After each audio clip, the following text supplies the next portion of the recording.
پردے کے مسائل پر بہت سے لوگ الجھن کا شکار رہتے ہیں، اور بہتوں خرابیاں پردہ کرنے کی وجہ سے ہوتی ہیں اور بہتوں فساد پردہ نہ کرنے کی وجہ سے بھی ہوتے ہیں۔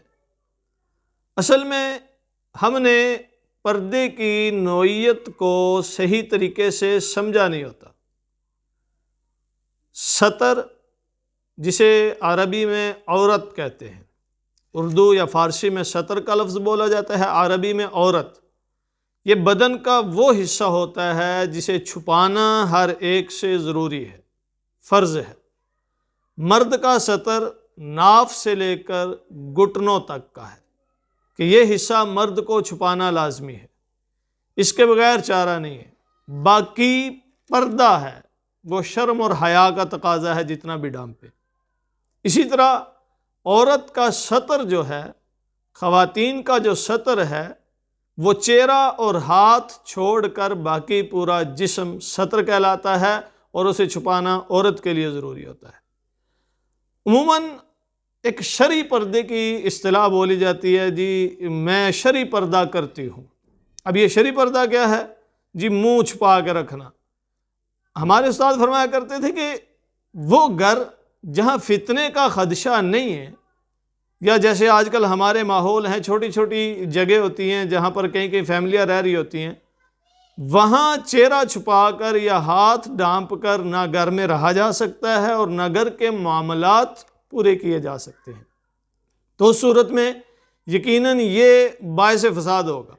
ایسے کئی کیسز آتے ہیں، جی ہم اس بہو کو گھر نہیں رکھ سکتے اس لیے کہ یہ دیوروں سے اس طرح چھپ چھپ کے رہتی ہے، آئے گئے مہمانوں سے جان چھڑاتی ہے، کام نہیں کرتی، تو یہ مسائل پیدا ہوتے ہیں۔ یاد رکھیے گا، عورت کے لیے ستر چھپانا ہر حال میں واجب ہے۔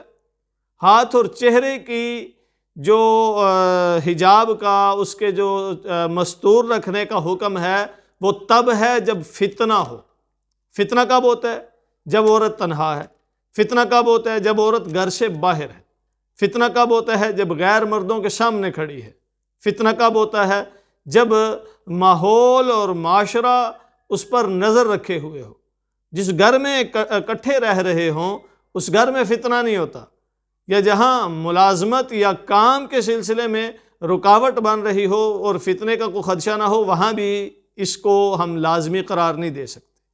تو یاد رکھیے گا، فرض مرد کے لیے ناف سے لے کر گھٹنوں تک، اور عورت کے لیے چہرہ اور ہاتھ چھوڑ کر باقی سارا جسم چھپانا لازمی ہے۔ ہاں، ہاتھ اور چہرے کا پردہ، جسے ہم احتیاطی پردہ کہتے ہیں، وہ تب ہے جہاں فتنے کا خدشہ ہے۔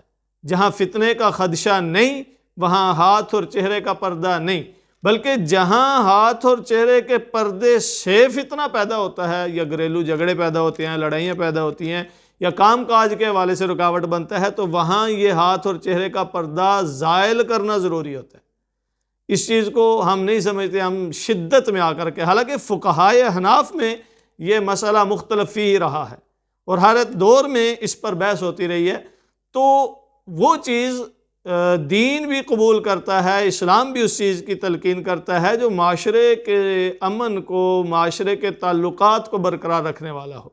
ایسا حکم کوئی بھی نہیں اللہ دیتا۔ اللہ تعالیٰ خود فرماتے ہیں لا یکلف اللہ نفسا الا وسعہا، تمہاری طاقت سے بڑھ کر تمہیں کوئی حکم دیا ہی نہیں جاتا۔ اور جو اللہ تعالیٰ نے یہ پردے کا حکم نازل فرمایا تھا، ایھا النبی قل لازواجک وبناتک ونساء المؤمنین یدنین علیہن من جلابیبہن، کہ اپنے اوپر چادریں ڈال لیا کریں۔ صحابہ سے پوچھا گیا کہ وہ کیا صورت ہوتی تھی، کیسے چادریں ڈال کر عورتیں نکلتی تھی باہر؟ تو فرمایا کہ وہ جب باہر نکلتی تھی تو ایک آنکھ کھلی رکھتی تھی۔ یہ باہر نکلتے وقت وہ چادریں ڈال کر نکلے، یعنی احتیاط برتے تاکہ تمہاری تمیز ہو، پہچان ہو۔ ویسے عورت کو بلا ضرورت باہر نکلنا ہی نہیں چاہیے۔ حضور علیہ السلام نے، حضرت علی فرماتے ہیں کہ ایک مجلس میں حضور نے سوال کیا کہ عورت کے لیے بہترین چیز کیا ہے؟ صحابہ خاموش رہے، کسی نے جواب نہیں دیا۔ پھر حضرت علی رضی اللہ تعالیٰ عنہ مجلس برخاست ہونے کے بعد گھر تشریف لے گئے۔ حضرت فاطمہ رضی اللہ تعالیٰ عنہا سے پوچھا کہ عورت کے لیے بہترین چیز کیا ہے؟ تو حضرت فاطمہ رضی اللہ تعالیٰ عنہا نے فرمایا کہ وہ اپنے آپ کو چھپائے اور بلا ضرورت باہر نہ جائے۔ حضرت علی نے جا کر حضور سے عرض کیا کہ فاطمہ نے مجھے یہ جواب دیا۔ حضور علیہ السلام نے فرمایا قد صدقت انہا بضعۃ منی، یقیناً اس نے سچ کہا ہے، وہ میرا ہی ایک حصہ ہے، میرا ہی ایک ٹکڑا ہے۔ تو یہ حضرت فاطمہ رضی اللہ تعالیٰ عنہ کا جواب تھا، جسے حضور نے پسند بھی فرمایا اور تائید بھی فرمائی کہ عورت بلا ضرورت باہر نہ نکلے، لیکن اگر ضرورت سے نکلتی ہے تو وہاں احتیاطی پردے کو ملحوظ رکھے۔ بازاروں میں جاتے ہوئے کسی کام کاج کے لیے نکلی ہے، کسی مجبوری کے تحت باہر نکلی ہے تو وہاں احتیاطی پردہ کرے، لیکن جس ماحول میں احتیاطی پردہ ضروری نہیں ہے بلکہ احتیاطی پردہ بعض دفعہ رکاوٹ بنتا ہے تو وہاں احتیاطی پردہ ترک کرنا ضروری ہے۔ اللہ تعالیٰ سمجھنے کی توفیق